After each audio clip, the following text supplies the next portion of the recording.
Cyni was originally going to be doing this talk by herself, but I managed to get here. So, why are you all here? This is a technical conference, and really, social engineering isn't really technical. It's talking to people, which is not nearly as cool as circumventing a firewall. But what if I told you that a couple weeks ago, $1 billion credit union let me walk in, completely unauthorized, didn't even check an ID, let me sit at one of their cubicles and plug into their network, all while I wasn't supposed to be there at all. That is a great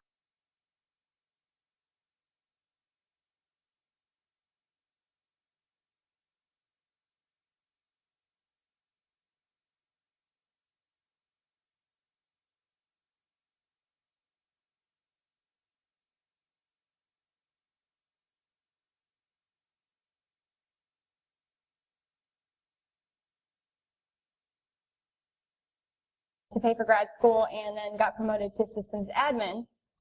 I did systems administration for 2 years and a little bit of programming and systems analysis. And after that, I came to trade security, where I've been for 2 years. I fell in love with the industry. It's kind of awesome. So I'm working on a master's in cybersecurity now and a graduate certificate in terrorism and homeland security, because when I grow up, I want to track human traffickers and pedophiles internationally. Like I said, I'm Bethany. Like Cyni, I did not start off in information security at all. I actually started off as an English and linguistics major. Then this meme became way too relevant to my life, and I decided I wanted a paycheck after I went to college. So I went to the University of Arkansas and got a Bachelor of Science in Computer Science. While I was there, I took an RFID security class and totally fell in love with the industry. I jumped right in, became an information security analyst as well. In this role, we perform pen tests, risk assessments, IT audits, way too much vulnerability scanning, and of course, social engineering engagements. So far, I've completed 60 plus social engineering engagements to date. This is everything from phishing to walking right in the front door. Okay, so now that you know about us, why do we actually matter here? So if you don't know, anthropology is the study of human beings, so it's actually really, really useful in social engineering. And if y'all ever want to geek out about anthropology with me, you totally can come find me, because I can talk about it for hours, but I have to keep it contained today. Physical and biological anthropology addresses like evolutionary character traits like involuntary color changing that indicates mood, and cultural anthropology actually addresses like social classes and gender, which also is really, really important in social engineering. I use anthropology on a day-to-day basis because of this. My background in liberal arts also really helps. I need to know how to craft just the right phrase, create professional-looking documents, and know how somebody's going to react to me. It's character analysis in the real world. Another thing that has been really useful is that I was a theater kid in high school. If you're really serious about doing social engineering, I would suggest taking improv classes. Whose line is it anyway? It's actually a really good training exercise. It makes sure that you can react to no matter what's thrown at you. But this is a lot of talk about why these non-technical things are really important. So where's this actually gotten us? So far in my vishing projects, I've gotten a total of 7 sets of user credentials, usernames, and passwords, like the thing that people tell you never to give out over the phone because they're never going to ask for it. Well, I got 7. 5 of them were Active Directory, and 2 of them were for the core financial processor. So if you guys are unfamiliar with financial institutions, the core financial processor is the system they do all of their transactions and store their account information, pretty much the powerhouse. And you may be thinking, what does that matter? How can we use that? Well, they all gave me their external IP addresses as well. And all I had to do was ask for it. I just used a little bit of fancy wordsmithing and a little bit of voice changing, and I got them pretty easily. And I'm pretty socially awkward as a whole, but I would much rather ask someone for their password because I know I'll get a compromise that way in my pen tests. And this isn't just, there's one place that totally sucks. We have done this on multiple occasions, walked in and out of a bunch of branches, and I've even come back the next day after I compromised 4 locations. I came back as myself because I had a different assessment I had to run. And the manager that I talked to the day before didn't know I still was not an ADA compliance consultant. She was just like, oh yeah, I didn't know you were coming again today. You know, is there more stuff we need to do? She didn't know until after I left and their IT manager told them.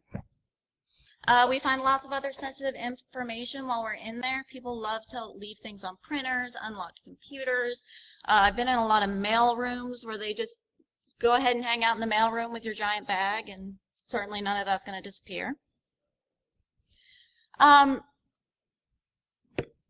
So it's important to know what it is in case anybody in here doesn't know. I think most of us do. Social engineering is the exploitation of human psychology in order to accomplish a goal, or as I like to call it, people hacking. You can hack their psychology using fancy words and flashy smiles instead of a firewall, and it's far easier since you can't really install a host-based IDS or IPS on a human being yet. We're working on it.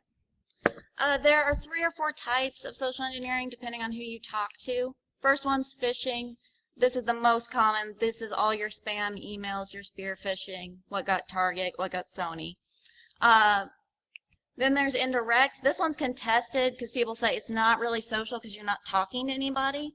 But this is information gathering, dumpster diving, even things like leaving a USB in a parking lot or handing them out at a security conference. People will plug them in because, hey, it's a nice USB. We're mainly going to be talking, though, about phishing, which is voice phishing. This is done over the phone, normally either to get information like credentials or to get someone to pay for a service that they really don't need. Then we have the physical, which we also call on-site, and this is where we actually go on-site and try and breach a physical location. It's definitely the most fun, absolutely. So have you guys ever heard of the Trojan horse? Like, not the computer virus, but the real actual Trojan horse statue? Well, that was social engineering, so that's like a long-ass time ago, so why are people still falling for it? You'd think that they'd learn, you know? Well, stereotypes. I'm sure you guys have experienced stereotyping in the industry. It's kind of a big deal since, you know, we're all hackers and hackers all look the same. And they're definitely more important than you think when it comes to social engineering. Stereotypically, women have girl jobs. Teachers, nurses, not hacker or social engineer. And Bethany and I are generally more successful because we are females. And it's a deep-rooted evolutionary trait, going back to anthropology, and it makes users trust us simply because we're women. Women are generally seen as like maternal, so we're seen as protectors instead of harming people. So it helps us out like a lot just because we're females. But we will address how to get around these things, don't worry. Also science, because at the moment we can't really do anything to protect human beings from being themselves. Humans are trustworthy and helpful by nature, and even if we're not immediately trusting, we still want to see how something's going to turn out because we're curious, and we always want to see a train wreck happen or a car crash, even though it's just horribly morbid. So, why everybody slows down during a traffic jam. And social engineers go a step further and give us social, psychological reasons to trust them, like having confidence, for example. You can actually really mess somebody up by being extremely confident. You're completely wrong. Yeah. So let's break them down a little bit. I want everybody in here to picture what a non-industry person thinks a social engineer or a hacker looks like. What gender are they? What is their age? What's their race? How do they dress? What is our stereotype? Because, did you picture these people? These are our stereotypes, guys. These are the people that everyone thinks we look like. And what do you notice about them? What do you notice about age, race, gender, everything I mentioned in the beginning? They're all young-ish, socially awkward-looking, white males, except for Raymond Miller. Mr. He's very pale, though. Yeah. We're moving towards being racially expanded, but still. And we got Sky, you know, for a little while. Right. Even the women in pop culture, like she mentioned, like, they always show up as the surprise villain hacker at the end, and people usually disregard them as fiction because they're the surprise villain hacker, they're the bad guys. And even people who have known me longer than I care to admit still can't believe that I sit in front of a computer all day with green text flying everywhere, and I'm using words like grep and sudo and root. They're just pretty sure she's speaking in tongues and exorcism. And one of the analysts actually on his first day at my job, I introduced myself and he was like, "You're an analyst? Not a salesperson?" "Thanks, buddy, that's cool." "Yeah, I am." And even my clients, I had one client who specifically chose the AT&T network technician ruse on a social engineering project because I did systems admin at a credit union, so I knew what to look for. And when I did the exit briefing, the CEO was like, "Why did you pick network technician?" And he said to him, word for word, "AT&T doesn't hire girl technicians." So most people do it subconsciously, and you can't really help it. And it's helpful information to have, which is why I'm going over it right now. If you do fit the stereotype, you can use that to your advantage by changing how you dress or how you groom yourself or how you carry yourself, even since hackers are supposedly, socially awkward and stuff. Change your body language and things like that, and you should be good to go. Which is exactly what we're going to go into right now. Everything starts with you. You have to convince yourself of your cover story first before you convince anyone else. You need to choose a cover story that's not only good for the target, but that's good for you. I went to school to be a programmer. I'm a software gal.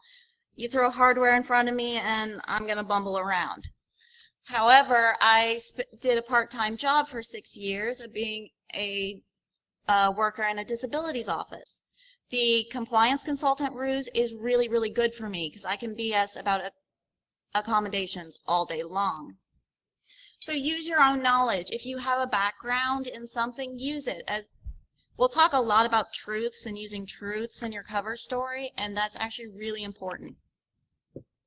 And even though it sucks, play to expectations. Another reason why the network tech role doesn't work great for me is because I am female. I don't fit the stereotypical network tech that everybody thinks of. Obviously, girls can be network techs, and if you think otherwise, there's something wrong with you. But if you play along to the expectation, they're going to believe you a lot quicker. Disability accommodations, typically it's seen as womanish to, take care of other people, which is all what accommodations is about.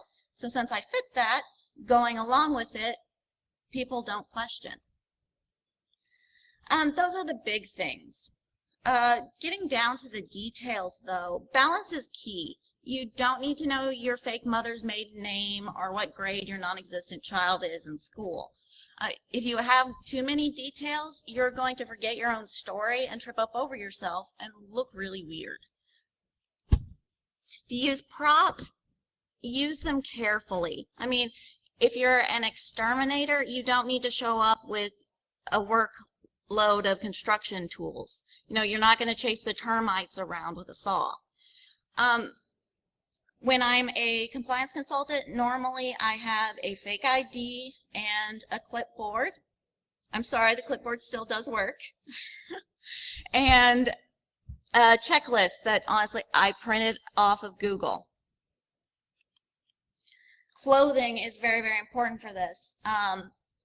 What I do, of course, I dress business casual. I have some coworkers, though, that they do the pest control a lot. So they've gotten polos with a fake logo embroidered on them. That's great if you can do that and you have the funds for it, but really just using the idea of the uniform can work. If you don't believe that just having the right colors will trick people, put on a blue shirt and khakis and try to go shopping at Walmart. You'll get asked a lot of questions. Then you've got grooming. Again, I'm a consultant, I have my hair back all nice, I've got modest jewelry, low-key makeup because that's expected for female business people. But if I am a network tech, I'm going to have a messy bun, I'm going to have no makeup whatsoever, and I'm going to look completely different because of it.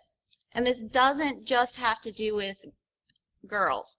So guys, you know, if you have a big unruly beard or a whole lot of tattoos, you know, you don't fit the stereotype of an insurance inspector. However, you know, the pest control guy, somebody coming to give a painting, you know, estimate, those are great ruses. This is my favorite slide. And then we have some fun Jedi mind tricks, like color psychology, where you can hack someone with your shirt.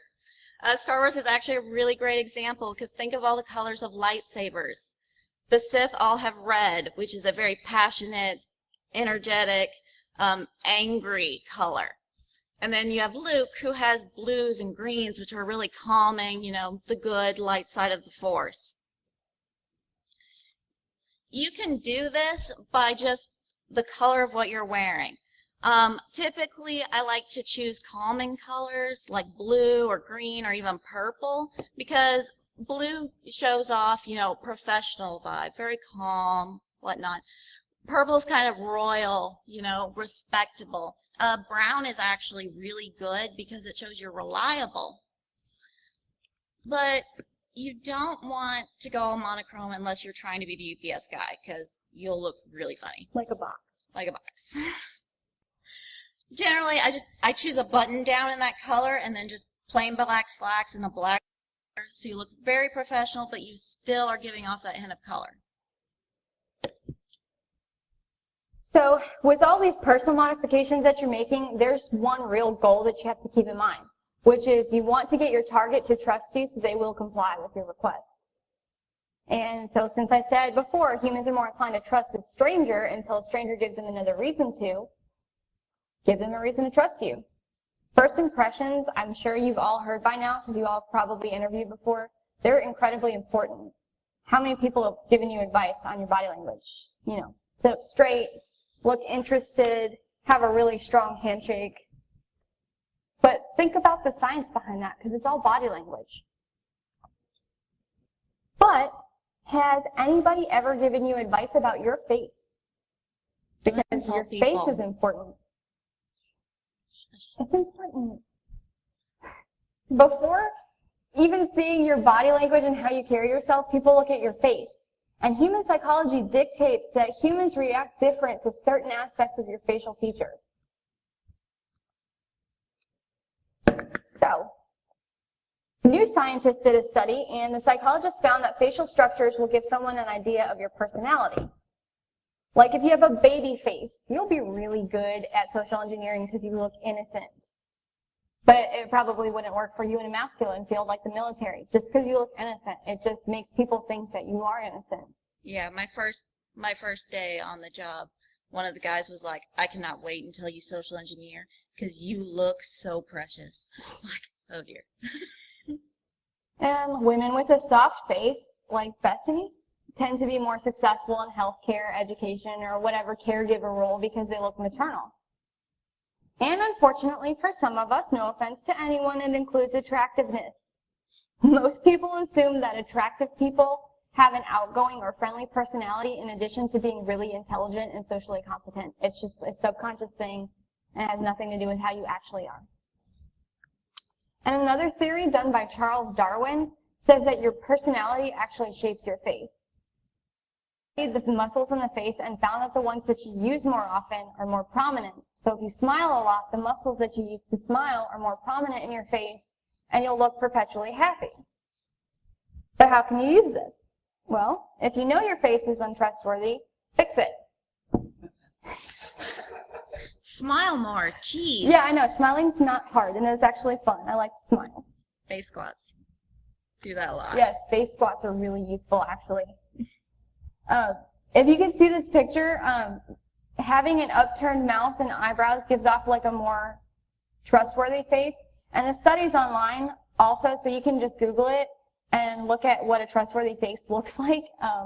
So you can practice in the mirror and like relax your face a little bit, raise your eyebrows just a tick, relax your lips, maybe smile more, you know. See if it gives you a friendlier expression. Yeah, if you ask somebody, is my face trustworthy? And they go, yeah. No, it's not. Read their body language. Which All right. Once you get the structure of your face down, we have to talk about expressions. There are two kinds. There are macro and micro. Micro expressions are often involuntary, which makes them the most dangerous. This is little things like, the widening of the eyes. You're really supposed to be there, and somebody lets you in on the first try, and you look surprised, that's a problem. Even just like a uptick of your eyebrows could signal to the target that something is wrong. Macro expressions are a lot easier to control, but you have to do so carefully and you have to practice. It's very easy to tell if somebody has a fake expression, especially if you're up against women. I'm really sorry, guys, but it's been scientifically proven that women are better at reading facial expressions than men tend to be. Whenever your girlfriend says, oh, that person was upset, and you're like, no, they were fine. What was wrong? That's part of it. So here, you want to get these under control and make the user trust you. This is more practicing in the mirror, but also more improv.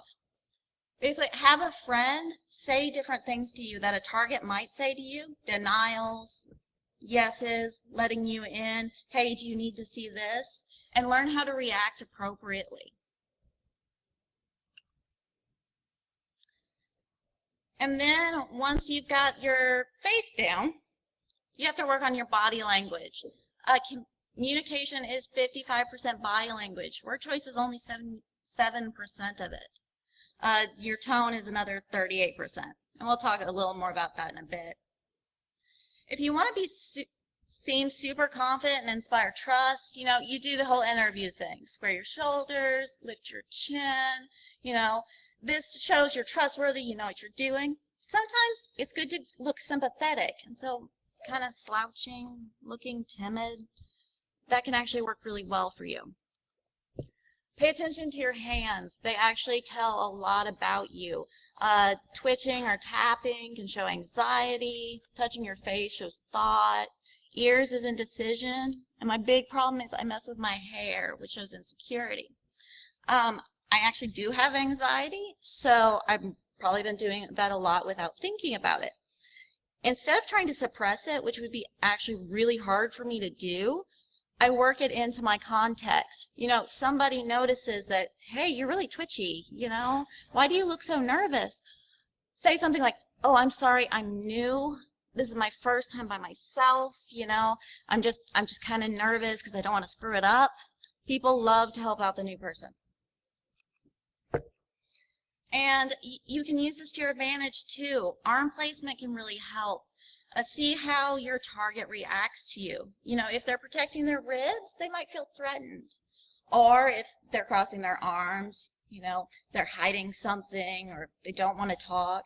And putting your hands on your hips generally means you're upset.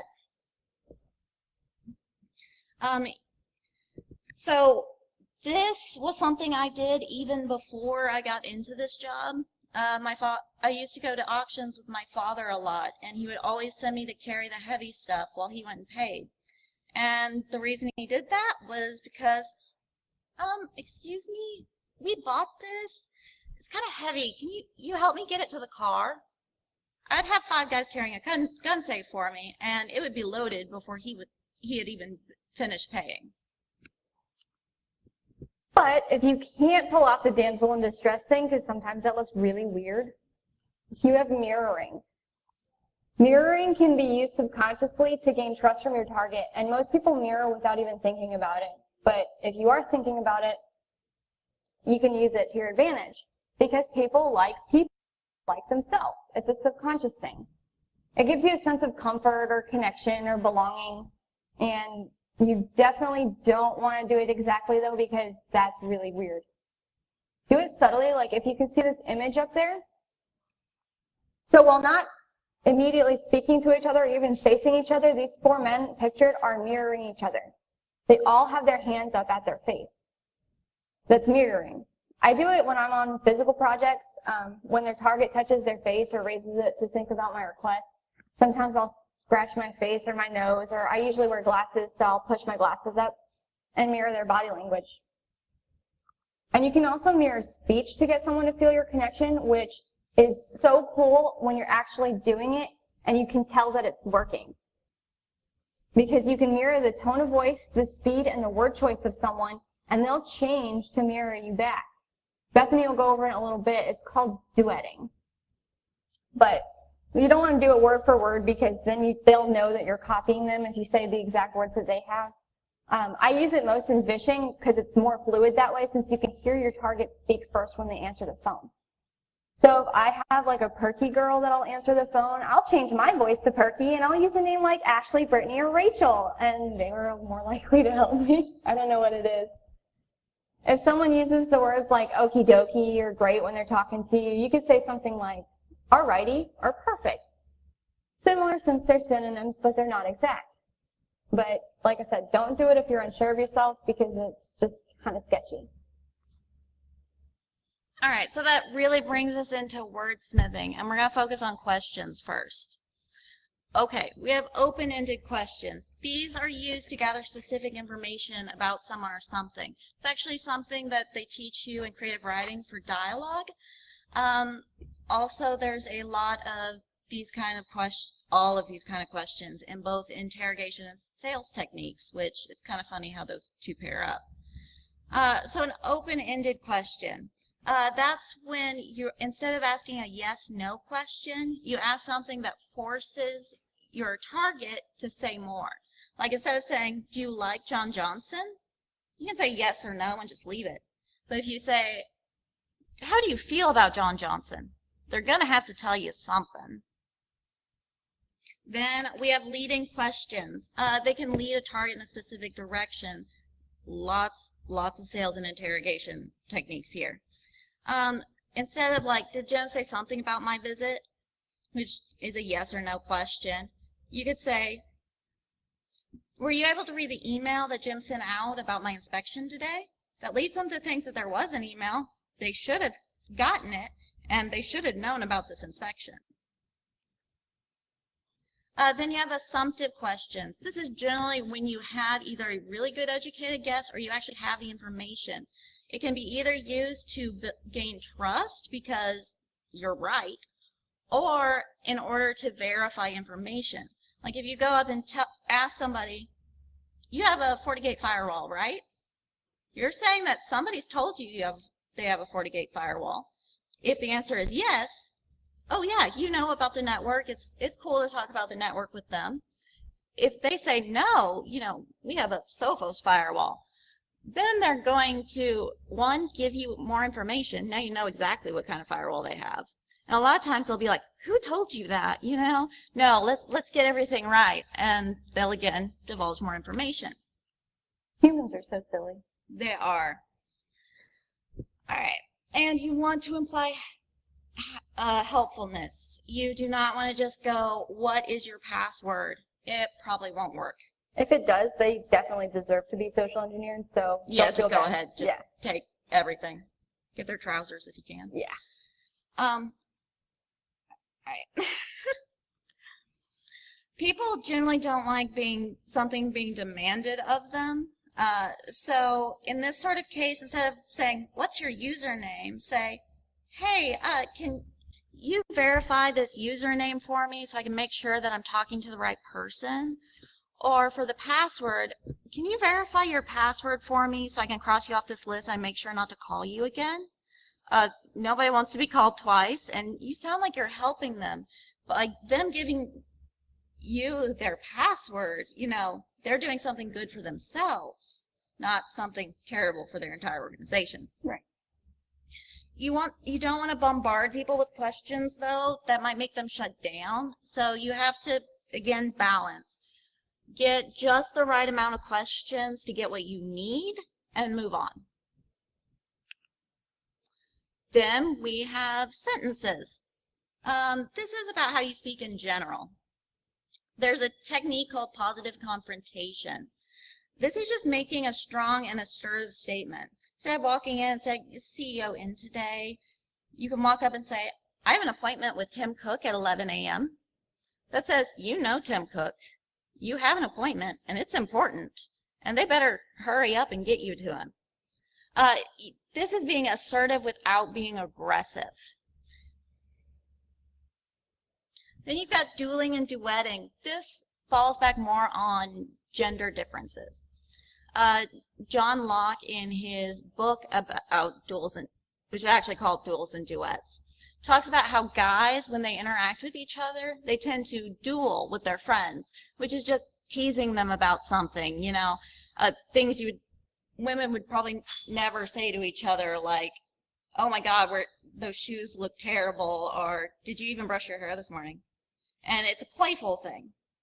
Duetting is typically between women. A lot of guys think that we're interrupting each other when we're talking, because one person will say, oh, you know, this happened to me, and the other one will go, oh yeah, this very similar thing happened to me.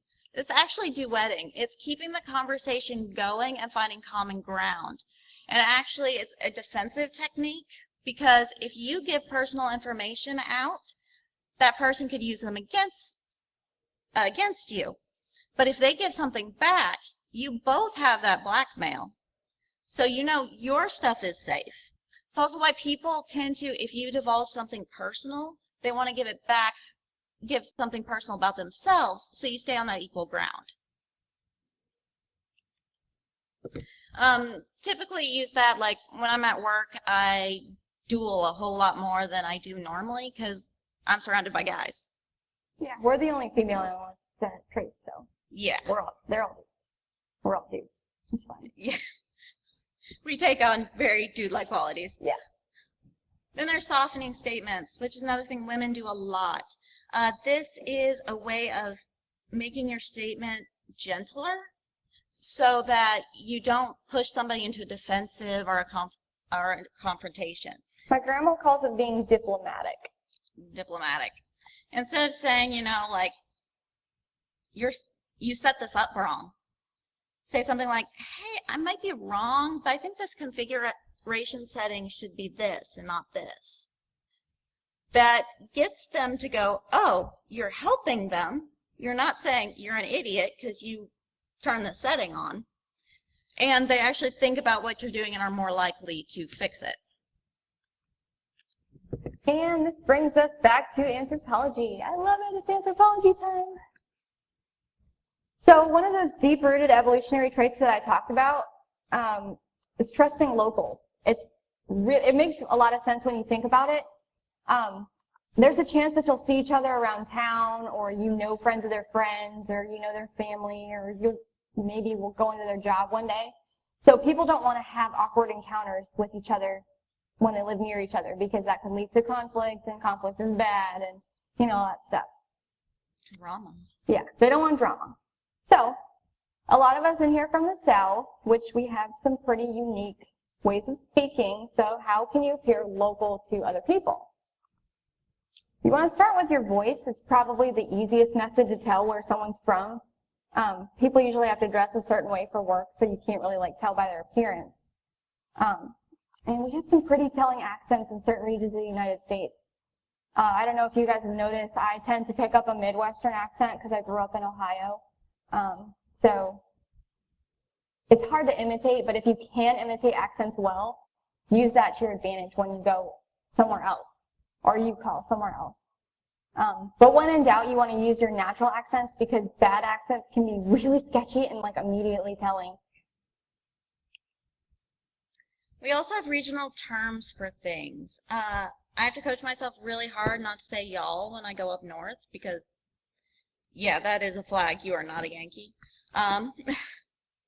And that's incredibly difficult. Even small things like saying soda instead of pop can get you in trouble some places. I got made fun of in elementary school because of that. Yeah. Pronunciation is also really important. If you go somewhere and you don't know how to pronounce something, either ask a local that has nothing to do with your situation, or avoid pronouncing it whatsoever. I mean, in Louisiana, it is really easy to tell if somebody's not from around here, because you have Natchitoches, Natchitoches, Bossier City, Bossier, and Houma. Houma. Yeah, I'm not from Louisiana. Can you tell? Natchitoches still throws me. It makes me so enraged to see that word. Nakedish is the most enraging word ever. But when you say that you just moved here or you're going to school here, which is something that I've used before, I went to Boston for my first on-site project, and the guy that was training me said that we should probably try to look local. It was November, and I'm from Miami, Florida, so I had a really hard time. And I also can't do the accent, so I just said that I went to school there. It might work out in your favor if you do that, since humans tend to be very welcoming to new people because they want people to stay. So, what happens if they say no? Well, before you even start your test, you want to plan for this. Like, think about everything that could happen, what possible denials you'll get, and plan for them. I've made a sneaky checklist in Word with a logo I found on Google, and if someone says that they will not give me physical access for my insurance inspection, I'll be like, can you please just answer these questions so I could at least make it look like I did? I asked them like really sketchy questions like, who's your security vendor? Do you guys have a silent alarm? Do you use die packs on your cash? Like, they're all really sketchy, but I have like non-sketchy questions in there too, like how many disabled parking spots do you have outside? And even if that fails, I have a signature line. So if they're like, I can't answer those questions, I'll be like, well, can you just sign this so I can tell my boss that I was here? And they'll give me a signature, which is also a really bad idea. You can also play on sympathy. Like, if they say no, you could just be like, oh man, I have 5 other locations that I have to do today and really don't have time to wait for a confirmation. Is there anything we can do? I don't want to get in trouble for skipping this location. And people are like, oh, I'm so sorry. Yeah, let's do something. Let's work something out. You can feign indifference, which is something that Kevin Mitnick is really famous for. I can't do my job. Whatever. You guys pay me to be here. I don't care. But you don't want to say that as you walk out the door, because then people are just going to be like, okay, fine, bye. You just want them to have a reason to just relax and not be alarmed. You could try saying like, that's fine. Can you at least let Jim know that I was here and I tried? It'll give them a reason to think that you don't really care about getting their information, so you're not actually a threat. And if all else fails, you're probably doing an audit, right? Because we're all white hat in here. Yeah? Well, they passed. Move on. If you get too pushy or aggressive, you could trigger a warning bell in their head and they could call the cops, which would be bad news or good news, because I'm an adrenaline junkie, so I'm like, yes, call the cops on me. And what do you take away from this talk today? Because this is about that. You want to build rapport, because rapport will get you trust, and trust will get you what you want. And the best way to do that is to be genuine and friendly. I don't like most people, so this is like really hard for me because I don't like human beings. I always smile and pretend to care more about them than anything else, so I really care about your password. So let's just, get to the nitty-gritty here and give me your password. Everyone likes to talk about themselves. Yeah. Yeah, they do. And also make sure that my appearance fits my demeanor. Perky doesn't fit well with network technician, but I am a really small female, so perky fits me kind of well. I don't do intimidating because I end up looking like a toddler throwing a temper tantrum, so I try to pick ruses and pretexts that'll fit the way I look. Her angry makes great vines, though. Can we not? Don't look that up, please. If you're a really big dude and people have said that you look intimidating, you can do what I did, and you can change your demeanor to look timid, and you have an instant teddy bear vibe, which everybody loves. I don't know what it is, but guys, people love teddy bears. And you don't want to talk about yourself. You don't want to avoid it at all costs, because that's incredibly sketchy, and people will be like, why does this person not want to talk about themselves? But you want to be more interested in what they have to say, which you should be anyway, because they're probably going to give you information that you can use against them. And try to find a mutual interest, because this is so powerful. You can take advantage of your surroundings and look around their desk or what they're wearing. And, maybe if you see like a picture of a dog or something, or like a lot of pictures of dogs, chat about it. Even if you don't have a dog, you can make one up.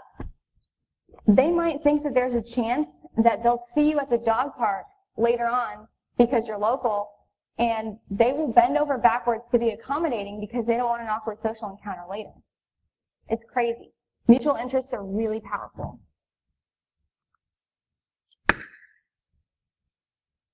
And one of the most common mistakes you can make is overthinking, which I do all the time and not just in social engineering. I get around it usually in social engineering projects because I don't speak on impulse and I go with the flow of the situation around me. I kind of just watch things play out and I'll hop in when I think the time is good. Potentially, if you overthink, you can misread body language or you can come off as rehearsed because you can overthink in the planning stage as well. You want to keep that balance in mind when you're planning out your pretext. If you work too hard on your details, like loading up on props like Bethany said, or rehearsing an exact script, you'll come off as rehearsed and unnatural, and people will be like, why do you sound like that? I'm sure you can tell which parts of our script are brand new and which ones we've been working on for a while. We finished the script this morning at like 10, so sorry guys. It was a surprise. She's a surprise speaker, so we had to change off some things. Yeah. So don't rehearse a solid one script. Usually what I do when for social engineering, I'll rehearse a few different things to say, and I won't actually know which one I'm going to use until it actually comes out of my mouth. That way you still know what to say and you don't sound rehearsed. And it's okay if you mess up. I mean, you're human. So is your pretext, unless you've gone horribly wrong somewhere in your life. So talk through it and act like you would if it were you, which is really, really useful for me. The more truths that you have in your pretext, like we said, the more natural your pretext will be. Like Bethany, I also have anxiety and I'm very twitchy. And I have a tendency to blush really easy. Thank you, anthropology. So I just use that. And when people say, what's wrong? Why is your face red? I'll be like, I'm so sorry. I have social anxiety and I'm really nervous right now. I get nervous around new people. It's true. And it gets sympathy, which sympathy is huge. Yeah, people will be like, oh, I'm so sorry. Here, let me help you out. Let me make you feel better. Okay, thank you. And finally, combine it all for success. Body language, demeanor change, word choice. It's all really easy, and it can be techy and sciencey if you think about it right. Because a lot of people don't think about it like a network. Social engineering can be compared to a network, and you can think about it like a network. Navigating through human psychology is like trying to bypass the security controls, right? Changing your tone and your body language and your demeanor could be like spoofing a MAC address to bypass the DHCP filter. And wordsmithing is a lot like programming. Like, it's almost identical to programming. So, it can be techy. Yeah, that's how the English to programming worked really well. Yeah. So, if you put it all together and use what we have mentioned and like do a little bit of research on where you're going, social engineering is a lot easier and can be a lot more fun because you'll get more compromises that way. And if you would like a list of references, or if you'd like to talk to us about anything, we have talks@tradesecurity.com, which goes to both of us, and we will be around afterwards, probably doing the OSA CTF. So come find us, please. We'd like to talk to you. Geek out about things. Yep. So. And that's it. All right. Well, thank you everyone for coming. Thank you for dealing with the tech problems. And thank you for your laptop. Yeah, sorry it was a little crazy.